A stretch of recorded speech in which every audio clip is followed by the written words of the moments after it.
Number 51 on the calendar, People v. Bobby Wallace. Counsel? Good afternoon, Your Honors, and may it please the Court. My name is Catherine Kelly-Fell from the law firm of Paul Weiss, and I represent defendant appellant Bobby Wallace. I'd like to reserve 2 minutes for rebuttal. Certainly.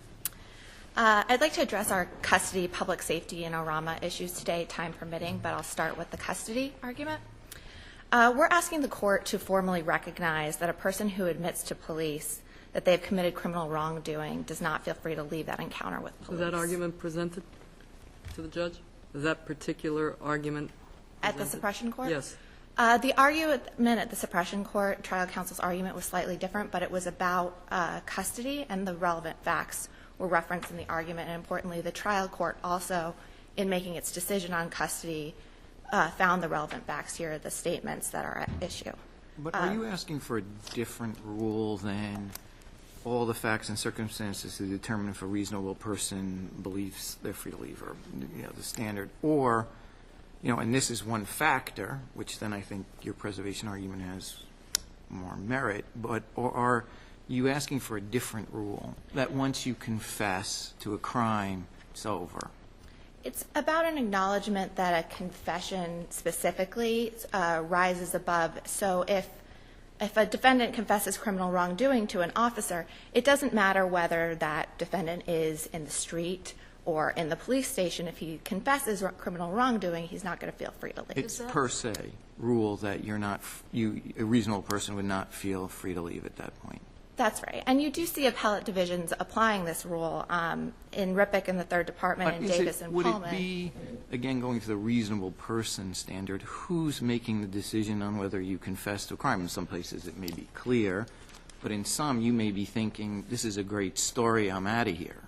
But technically you've confessed to a crime. So how would you apply your rule in that case? I think it has to be in the view of the officer. If an officer reasonably believes that the person confessed to a crime, and then he would have to then thereafter administer Miranda warnings. So it would not have anything to do with what the person making the subsequent statements reasonably believed? Well, this is an interesting situation with confession here, because here you don't really have a question. In some other circumstances, you say, well, the defendant might suspect that there's evidence against him, but that's not necessarily enough. Here you have the defendant supplying a significant piece of evidence. The defendant knows what they've told the officer, and the officer knows what the defendant is telling them, so it's a unique set of circumstances. Who is the they that you are? I'm sorry? You just say the defendant knows what they told the officer? Right. Who is the they that you are referring to? Himself. So if you take this, for example, Mr. Wallace said, I hit him with my hand. At that point, Mr. Wallace is confessing to criminal wrongdoing. There What's is the crime? Well, that he hit the victim. I mean, in Is that a crime? context. In context here, I think it's clear that That's what I don't know. The context, as I looked at it, and you got two people fighting over empty cans and putting them in, it's conceivable the police officer could say, this is similar to a domestic dispute. I don't know who's right, who's wrong here, who was trying to put what where. I'm just trying to get to the bottom of this. And if we then say, well, once somebody says something, everything else stops, and somebody's got to go to jail, it seems to me you're defeating what the police sometimes try to do, which is to ameliorate situations. Sure. Well, in context here, the police had some information about the crime before they arrived. They are questioning Mr. Wallace on the block, just 4 or 5 buildings for where the victim is being treated for injuries. I'm sorry. You said your rule was it should be looked at from the point of view of the officer. Well, that's what the officer is going to look at when he's looking to administer Miranda warnings. That was my point there. If you look at it from the point of view of the officer, didn't he do what he thought was right here? Well, I mean, officers assumedly try to do the right thing. That question, it has to be the point of the officer. That's about when to apply the Miranda warnings. When an average person says, to an officer, I hit him, or yes, I shot him, that sort of thing, they know that they are confessing Isn't it to conceivable that, you've got this situation, he makes a judgment with respect to the 2 complainants here. All he knows is, somebody's got a stick, somebody's got something, I'm going to remove it from the scene, and then I don't care what they do with their cans or where they go after that. I certainly don't intend to arrest anybody. but wait a minute, the Court of Appeals just said if I do this, if I just take away the weapon, I've got to take somebody downtown. I got to Mirandize them, and I got to ship them.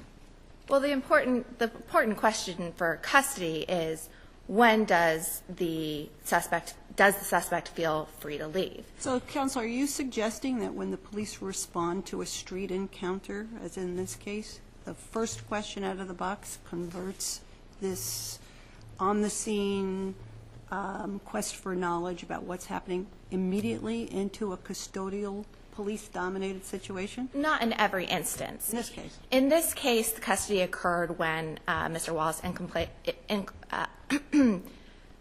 said that he hit Mr. Was that at the first Flores. question? Was that in response That to was the not very in the first response to the first question. There were a couple of initial questions, what happened up the block, that kind of thing. Then they said, where's the weapon? And in response, he said, I hit him with my hand. Didn't we implicitly reject the rule that you're asking us to make in, I can't pronounce it, Bangarzone Swarzy? I mean, isn't that where somebody walks into a police station and says, I killed my husband, and we didn't hold that she had to be Mirandized then? If I'm remembering that case correctly, I think that the issue was whether or not it was permissible to ask a few follow-up questions to determine the veracity of the confession and place it into context. Under your theory, as soon as she said that, she was in custody. So no further questions without Miranda. There may be room for follow-up questions to determine, are you confessing, that kind of thing. Well, it would be aimed at determining whether the person had just confessed. But what happened here was different. They continued to interrogate about the location of the weapon until they found the weapon. I mean, the question about the weapon itself assumes that there has been some kind of action that's a criminal action. Is that what you're trying to say? Or is just the point when he says, the defendant says, I hit him, that's the point? That is the point that we're arguing where custody occurs. And then the question about the weapon is, I think you're arguing the officer's recognition that is an incriminating statement because they're going further and asking about a weapon involved in this assault? Is that what you're trying to say? No, I'm saying that when he said I hit him with my hand, that was the thing that created custody because he was admitting to an Let's officer switch it around. that he committed a crime. Let's assume it's a domestic. It's a husband and wife situation. They're arguing in the car because they're over at some Stop and Shop. This all happened at a grocery store.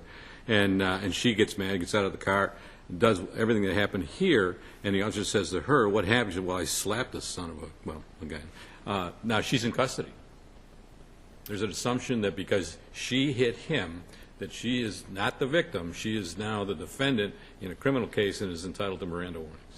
There would have to be an assessment based on all the circumstances there to determine whether that statement was can be reasonably viewed as a confession to criminal wrongdoing. And here it's more clear because the defendant was on the block being treated for injuries. The officer had some knowledge about this crime already, so it was clear that he was confessing to criminal wrongdoing.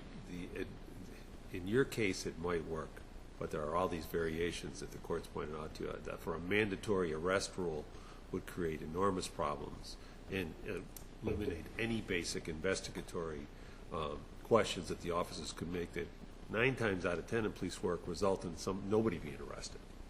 Well, there may, in each circumstance, there may have to be some judgment applied to determine whether or not there was a confession to criminal wrongdoing. But what we're arguing here is this is separate and apart from the totality of the circumstances analysis, because if it was, in fact, a confession to wrongdoing, it doesn't matter if it's made on the street or in police stations, the person would not reasonably feel free to leave. Don't the police have to do something or say something that suggests that the defendant doesn't feel free to leave? It's not the defendant's subjective belief about whether he can walk away or not, right? Well, it's a reasonable person standard, but I disagree that it's limited to just what the police do. You do see appellate divisions applying this rule and finding that just a confession is enough, even where there are no other indicia of custody. So those are the Rippick, Davis, and Paulman cases where the circumstances were notably non-confrontational. It was confession in the home, confession in a hospital, but under very non-confrontational circumstances. The totality of the circumstances rule rather than based just on the ignition? Well, in those cases, those courts were applying totality of the circumstances, but the confession was the only factor. And what you don't see in the cases is you don't see courts saying, yes, there was a confession to criminal wrongdoing, but they were on the street or they weren't handcuffed, so there's no custody here. That's why this rises above. Thank you. Thank you. Counsel?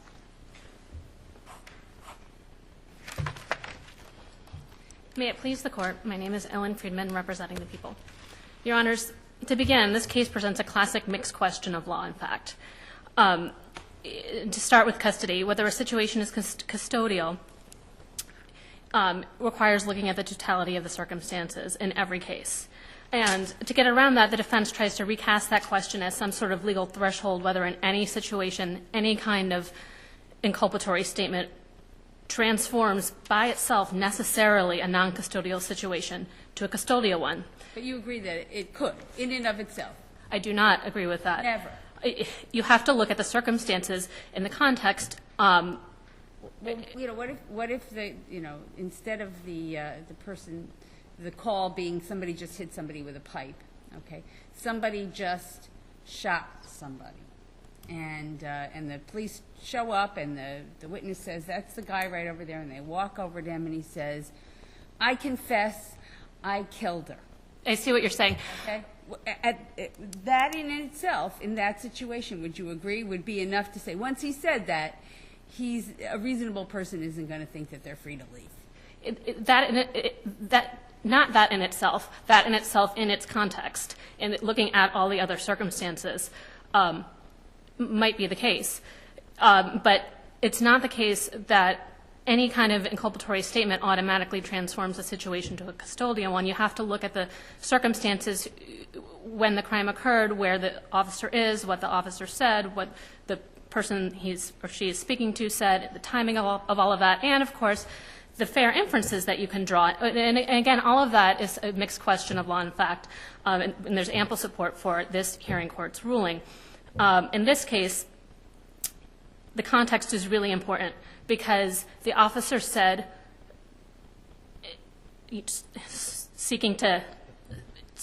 looking for public safety, where's the weapon? And it was in that context that Mr. Wallace said, I hit him with my hand. That was not a confession to the crime. Well, then he said, these Mexicans keep coming over here. Then he said, these Mexicans keep coming over here and taking our jobs. You finished my sentence for me. I'm sorry. And at some point, doesn't it reach where it's kind of obvious that, something's going to be done here? I mean, it's not because they were fighting over the bottle. It's because, you've got one party who is anti-immigrant or anti-Mexican, and at that point, shouldn't the officer do something? The officer said... Have a witness who identified him. He didn't know who the witness was at that point. He hadn't spoken. He hadn't even seen the victim, much less spoken to the victim. And he was getting mixed information. When the defendant was minimizing his conduct. Sorry, what's the mixed information? You got a 9/11, two different calls. One says there's a weapon. You got the ID from a witness on the street. He goes up exactly to the person the witness has ID'd. What's mixed? What did I miss? And then he asks what happened, and eventually the guy says, I hit him. So it admits to being involved in, obviously, some kind of altercation. The police officer was taking a very measured approach. He didn't jump the gun. He was trying to keep the situation calm. He hadn't seen or spoken to the victim. He was trying to see or speak to this person to see what happened, and Mr. Wallace was trying to minimize his conduct. His statement, I hit him with my hand, was even the defense counsel at the suppression hearing, he seemed to categorize that as a denial. He was trying to get himself out of being arrested with that statement. Counsel, let's say the police officer does all these things, goes up to talk to this person, but before he gets to the person, he has enough in his own mind to arrest him. Mm-hmm. He doesn't want to do that yet. So he just approaches this defendant on the street and says, what happened? Right. Can you do that? He can, yeah. This court has held for decades and decades that just because that there can be probable cause to arrest, but that doesn't create a custodial situation in terms of Miranda unless the officer conveys that. But he didn't say what happened. He said, where's the weapon? The first thing he said was what happened. The second thing he said was, where's the weapon? But that itself doesn't transform a situation to a custodial. Isn't that eliciting exactly the kind of incriminating information that if there's some doubt Right. about someone saying, I hit him, once you ask, where's the weapon, you must have in your mind that this person has committed some kind of act. And now you are soliciting, eliciting, trying to get him to tell you where is that weapon that's going to connect him to this crime. Well, I have two answers to that. The first is more to do with custody, and the second gets a little bit more into the interrogation prong of the question. Either way, how about an answer? Go ahead.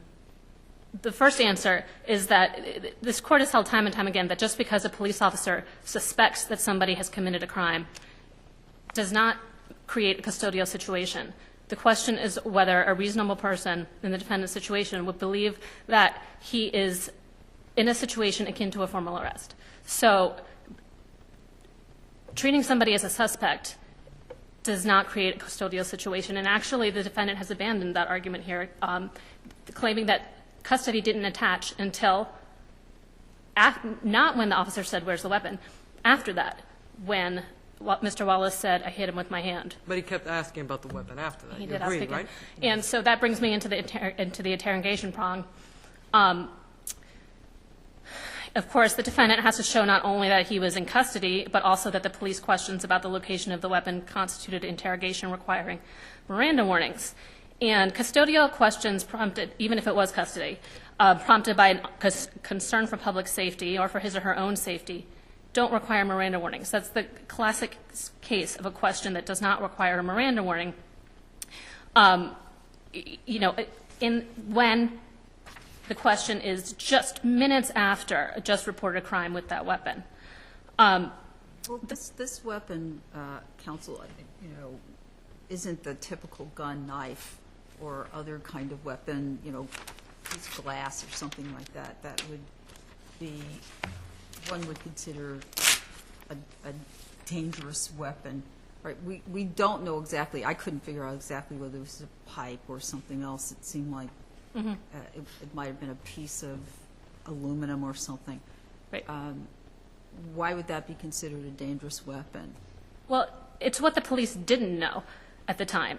They knew that it was an assault with a metal stick. They didn't know the dimensions. They didn't know how sharp it was. They didn't know if it was a size that the defendant could be hiding that could be within his reach. Has the court ever expanded, the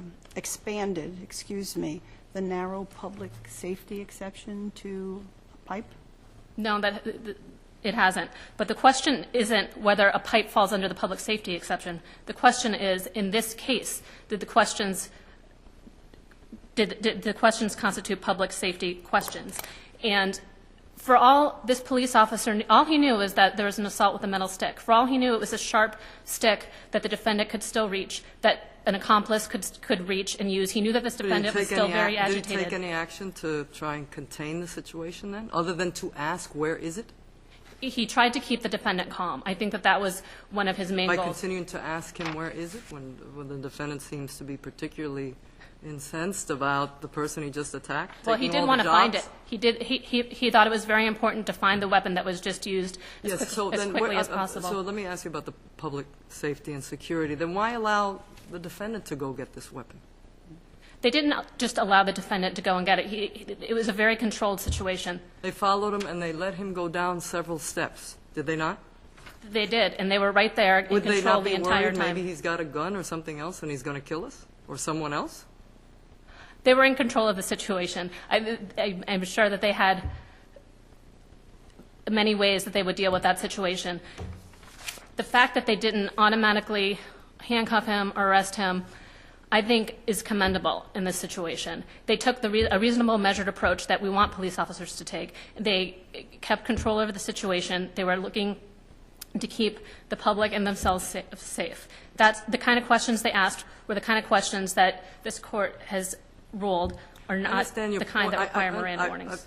I think there's much to be said about your point. I'm not understanding the response to my last question about basically letting the defendant go on his own. Granted, I agree, of course the record establishes the police officers are with him and followed him, but basically let him reach down and didn't know what he was reaching for until he came up with the stick.